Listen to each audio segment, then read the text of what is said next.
नमस्कार प्रेक्षकांनो, मालिकेच्या पुढील काही भागांमध्ये आपल्याला खूपच जबरदस्त असा ट्विस्ट पाहायला मिळणार आहे. कारण आता स्वानंदी आणि समर यांचं नातं फुलू लागलेलं आहे. समरला कुठंतरी जाणवत आहे की स्वानंदीने त्याचा जीव वाचवलेला आहे. ऐनवेळी स्वानंदीने जर गाडीतून ढकललं नसतं तर आपली अवस्था काय झाली असती, आज आपण जिवंत राहिलो नसतो, या गोष्टीची जाणीव समरला आहे. आणि म्हणून मल्लिकाने आता पुढचं कांड सुरू केलेलं आहे, ते म्हणजे पंचपत्रिका बघितल्या पाहिजेत. आणि तिने गुरुजींना सगळं खोटं सांगायला सांगितलेलं असतं आणि स्वानंदी ते बोलणं ऐकते आणि ते समरला सांगते. त्यानंतर स्वानंदीने पुराव्यानिशी मल्लिकाचा खोटारडेपणा समोर आणल्याने इकडे स्वानंदीचे मल्लिकाने पाय धरलेले आहेत. गुरुजींनी हे सत्य समोर आणलेलं आहे आणि या सगळ्या गोष्टी समोर आल्यामुळं समर आणि स्वानंदी यांचं नातं मात्र जास्तच फुलू लागलेलं आहे. तर हे सगळं कशा पद्धतीने होणार आहे ते आपण आपल्याच्या या व्हिडिओमध्ये पाहणार आहोत. त्यासाठी व्हिडिओ शेवटपर्यंत पहा. तर इकडे स्वानंदी पूजा करत असते आणि आता त्यांचा हनीमून तर स्पॉईल झालेलाच असतो. हे सगळं मल्लिकाचं कारस्थान. आणि मग आता इकडे स्वानंदी पूजा करत आहे. आजी म्हणते की अरे पेंटा, स्वानंदी पूजा करते, हा हार नेऊन तिला दे, असं आजीने सांगितलेलं असतं. आणि मग समर तो हार घेऊन स्वानंदीकडे येतो. स्वानंदीकडे आल्यानंतर स्वानंदीला तो म्हणू लागतो की हा घ्या. मग त्याने हार आणून स्वानंदीच्या हातात दिलेला असतो. आता मात्र स्वानंदी तो हार घेते, पण समर म्हणत असतो, मी पूजेसाठी हार दिलाय तुम्हाला, काहीतरी बोला, असं समर स्वानंदीला सांगत असतो. परंतु स्वानंदी मात्र काहीच बोलत नाही. स्वानंदी हाताने खुणवते की मी स्तोत्र म्हणते, असं तिचं म्हणणं असतं. पण समरला मात्र ते ऐकायला येत नाही. समरचा खूप असं चिडचिड चाललेली असते की हे सगळं काय आहे, म्हणजे ह्या समजतात काय स्वतःला, आणि काय आहे यांच्या डोक्यामध्ये, हे अशा का वागत आहेत, मी एवढं बोलतोय तर एवढं इगो कशाला यांना. परंतु स्वानंदीने सांगितलेलं असतं की अहो, मी बोलते बरोबर आहे, पण तिने खुणवून सांगितलेलं असतं. पण समरच्या मनात आता गैरसमज निर्माण झालेला असतो. समर मात्र आता ऑफिसला निघून येतो. ऑफिसला निघून आल्यानंतर समर विचार करू लागतो की हे सगळं काय आहे आणि ह्या माझ्याशी अशा पद्धतीने का वागत आहेत. त्यानंतर आता स्वानंदी ऑफिसला निघालेली असते आणि स्वानंदी आता समरला कॉल करते. तेव्हा समरला राग आलेला असतो. तो रागात म्हणतो, आता काय फोन केला तुम्ही. तेव्हा स्वानंदी सांगू लागते की अहो, मगाशी तुम्ही काहीतरी बोलत होता ना, मी ना तेव्हा स्तोत्र म्हणत होते, म्हणून मी तुमच्याशी बोलू शकले नाही, म्हणून मी तुम्हाला तसं सांगितलं होतं. आता मात्र इकडे समर म्हणत असतो, हो का, पण आता नाही बोलायचं, मला एक अक्षर बोलता आलं नाही तुम्हाला, असं म्हणत समरची चिडचिड चाललेली असते. इकडे मंदा मात्र घरी वेगळाच गोंधळ घालत असते आणि मल्लिकाने आता मंदाला पुन्हा एकदा तोंडावर पाडायचं ठरवलेलं असतं. कारण मल्लिकाच्या डोक्यात प्लॅनच असा चाललेला असतो की या मंदाचा वापर करायचा आणि मग आपण ह्या सगळ्या गोष्टी ज्या आहेत त्या समोर आणायच्या आहेत, असा तिचा प्लॅन सुरू झालेला असतो. मग ती मंदाला फोन करते आणि मंदाला म्हणू लागते की मला ना बोलायचं आहे तुमच्याशी.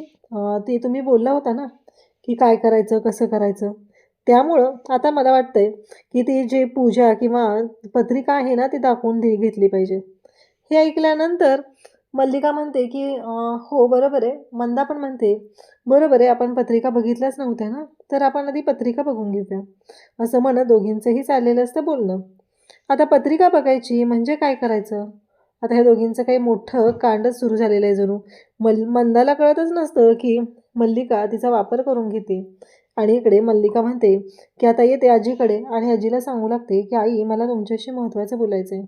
खरं तर ज्या गोष्टी घडलेल्या आहेत त्या खूप भयानक आहेत, मलाही माहिती आहे आणि तुम्हालाही माहिती आहे. परंतु मला असं वाटतंय की आत्ता समर आणि स्वानंदी यांचा विचार करणं खूप गरजेचं आहे.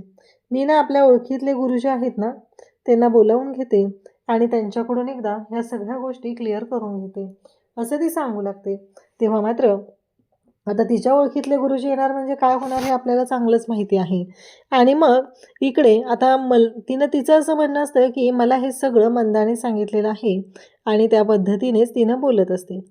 त्यासोबतच इकडे आपल्याला पाहायला मिळतं की या सगळ्या गोष्टी जेव्हा घडत आहेत तेव्हा मात्र इकडे आजी म्हणत असते की काय झालं. तेव्हा मल्लिका तिथे येते आणि म्हणू लागते की बघा ना, म्हणजे समरचा आणि स्वानंदीचा अपघात झाला, ही गोष्ट चुकीचीच झालेली आहे ना, हे असं व्हायला नको होतं, असं ती सांगते. तेव्हा मात्र आजी म्हणत असते म्हणजे तुला म्हणायचं आहे काय या सगळ्यातून. तेव्हा ती म्हणते की आपण ना पत्रिका दाखवून घेऊया. बघा ना, लग्न झाल्यापासून फक्त आणि फक्त विघ्नच येत आहेत. आपल्या घरात कुठली तरी गोष्ट व्यवस्थित झालेली आहे का, म्हणून मला वाटतंय की आपण ना एकदा दाखवून घेऊया आणि बघूया काय झालेलं आहे ते, असं ती मुद्दामच आजीला सांगत असते. आजी म्हणत असते याची काही गरज नाहीये. तेवढ्यात स्वानंदीसुद्धा तिथं आलेली असते, समर तिथं आलेला असतो. ते दोघंही म्हणत असतात की आम्हाला नाही वाटत की या कोणत्या गोष्टींची गरज आहे. समर तर स्पष्टपणे सांगतो, पण इकडे आजीच्या मनात आता हे सगळं विष पेरायचं काम केलेलं असतं आणि आजीला या सगळ्या गोष्टींची भीती घालायचं काम मल्लिकाने केलेलं असतं आणि त्यामुळंच मल्लिका हे सगळं करत आहे आणि त्या सगळ्या गोष्टी अशा पद्धतीने सुरू झालेल्या असतात. तेव्हा मात्र मल्लिका म्हणते की आई हे बघा, कसं आहे अजून मोठं विघ्न यायला नको आहे. तुम्हाला तर माहितीच आहे गोष्टी कशा झालेल्या आहेत आणि जर असाच विचार करत राहिलो आणि अजून काही प्रॉब्लेम क्रिएट झाले तर काय करायचं. त्यापेक्षा मला असं वाटतंय की आपण एकदा पत्रिका दाखवून घेऊया, गुरुजी काय म्हणतात ते बघूया आणि त्यानंतर बाकीच्या गोष्टींचा सूक्ष्मोक्ष लावूया. असं आता आजीला सांगितल्यावर आजी म्हणते ठीक आहे, दाखवूया आपण पत्रिका.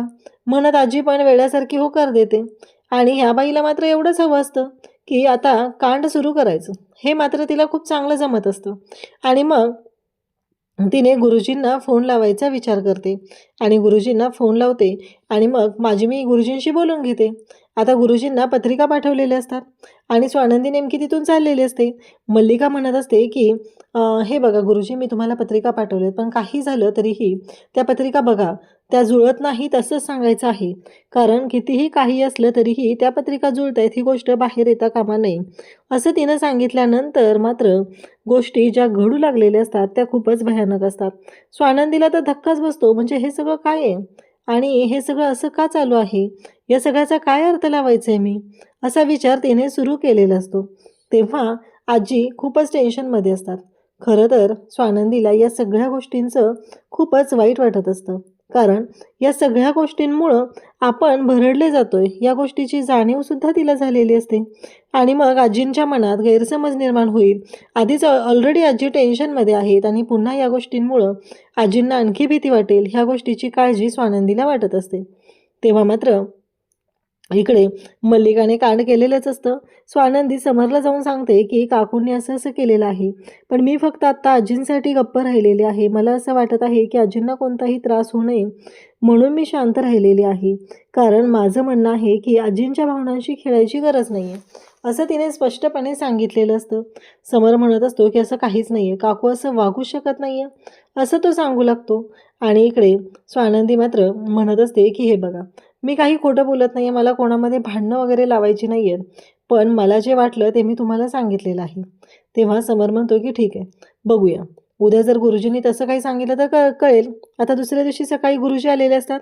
स्वानंदी, समर सगळेजण तिथं जमलेले असतात आणि मग गुरुजी आल्यानंतर गुरुजी तिथे सांगू लागतात की हे बघा, आत्ता ह्या पत्रिका ज्या आहेत त्या दोघांच्या आहेत आणि दोघांच्या पत्रिका एकत्र असतात.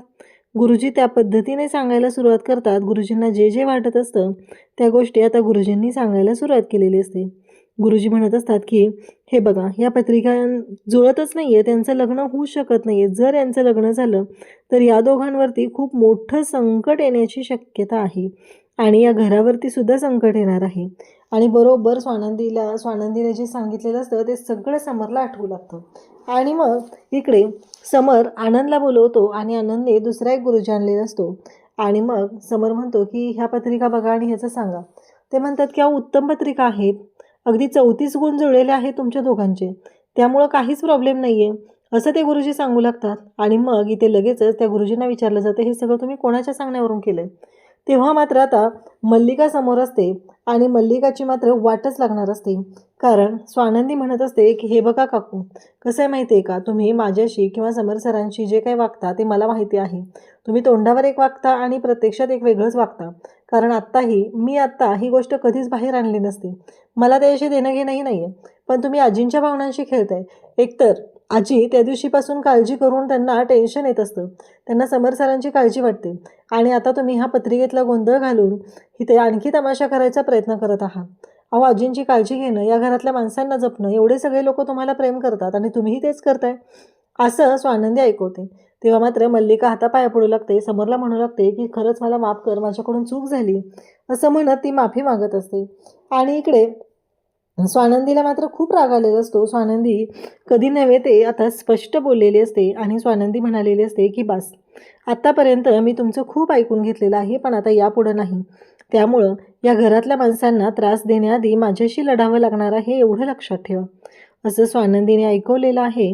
आणि इथेच मल्लिकाची वाट लावलेली आहे. तर इकडे समर मात्र विचार करत असतो. तेव्हा निकिता त्याला सांगू लागते की अरे समर, तुझ्या लक्षात येत नाही आहे का काय गोंधळ झालेला आहे? मग तू जरा शांतपणे विचार कर ना, मग तुझ्या लक्षात येईल, कळेल तुला काय प्रॉब्लेम होतोय ते. मग तू जर विचार केला तरच गोष्टी तुझ्यासमोर येणार आहेत, असं ती त्याला समजून सांगत असते. तेव्हा मात्र तो म्हणत असतो की बरोबर आहे. आणि मग इकडे समर घरी आलेला असतो आणि त्याला खरं तर स्वानंदीवरती आता विश्वास बसू लागलेला असतो. तो म्हणत असतो की स्वानंदी मॅडम, मला तुमच्याशी बोलायचं आहे. तेव्हा मात्र इकडे समर म्हणतो की बोलायचं आहे. स्वानंदी म्हणते की बोला ना मग. आणि त्याच वेळी इकडे स्वानंदी सांगू लागते. तेव्हा समर म्हणतो की खरंच मी तुमच्यावर विश्वास ठेवला नसता तर हे असं झालं नसतं, कारण आजी उगीच विचार करत बसलेली असते आणि आजीचा त्रास मला सहन होत नाही. त्यामुळं काहीही झालं तरीही तुम्ही आजीचा विचार करून ही गोष्ट मला सांगितली. खरं तर ही गोष्ट जर अशी घडली नसती तर आपल्यातले गैरसमज अजून वाढले असते. स्वानंदी म्हणते, हे बघा, मी कधीच खोटं बोलत नाही. लग्नात झालेल्या गोष्टी किंवा आधीच्या गोष्टी, दागिन्यांच्या पैशांच्या बाबतीतल्या ज्या गोष्टी आहेत त्याबद्दल मला काहीच माहिती नाही आहे, कारण मी तुमच्याशी कधीच खोटं बोलत नाही आणि कोणाशीच मी खोटं बोलत नाही. एकतर मला खोटं बोलणं ही गोष्टच पटत नाही, असं स्वानंदीने स्पष्टपणे सांगितलेलं असतं. आणि आता मात्र समरला विश्वास बसलेला असतो आणि त्या क्षणी समर स्वानंदीला मिठी मारतो. त्या दोघांचं नातं आता छान असं फुलू लागलेलं आहे. अशाच अपडेटसाठी चॅनलशी कनेक्ट राहा. थँक्यू.